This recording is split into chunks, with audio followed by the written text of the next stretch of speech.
Reporter Mark Mooney is at Crows headquarters where shocked fans have been coming to pay their respects. Mark, what's the mood like down there?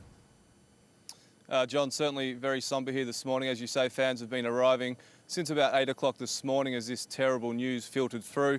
We've spoken to some of them, many in tears. They can't believe what they've heard this morning, leaving flowers, photos, tributes, Guernseys, anything they could find to offer up to the club and to Phil Walsh's family and the players here. A short time ago, we saw Captain Taylor Walker leave in his car with Brad Crouch. They have spent the morning here with grief counsellors trying to work through this shocking news this morning. We have seen a tweet from Rory Atkins, a Crows player, this morning, which pretty much sums up the mood of the players. He says, "In times of adversity is when a true team stands up and comes together.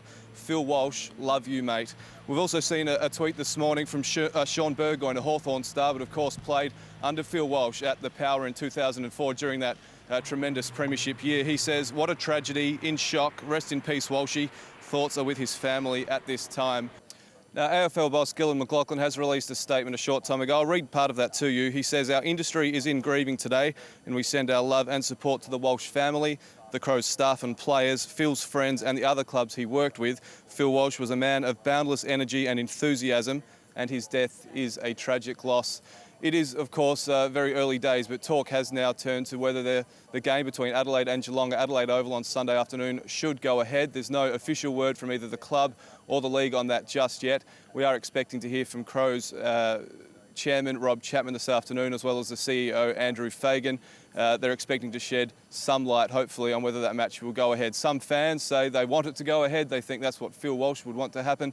Others say there's no way the players should be expected to go out there given what they're going through. So we'll have more on that throughout the day, guys.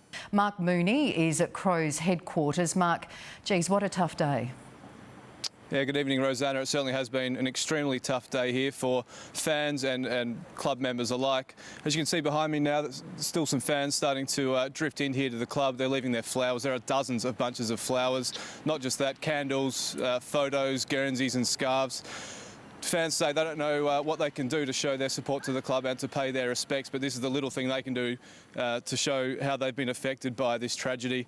We did speak to one fan who had an interesting story. He's a delivery driver and he was out making delivery about 2:30 this morning in Somerton Park. He said he saw lots of police activity, heard lots of sirens.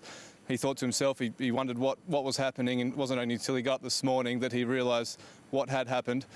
Let's take a listen to what some of these fans have had to say as they've arrived at the club today. Now, players have spent the morning here with grief counsellors. They spent several hours here after arriving at around 7 o'clock. We then saw a lot of them leaving, Taylor Walker and Brad Crouch, Paddy Dangerfield, Eddie Betts. They all left and we think have gone home to really start the really difficult grieving process. Some took to social media to post their messages.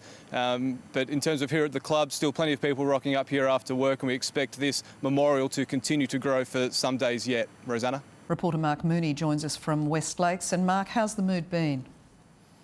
Oh, Jane, I think the only way it can be described here today is sombre. We've seen a steady stream of fans arriving here at the club. You can probably see some of them behind me.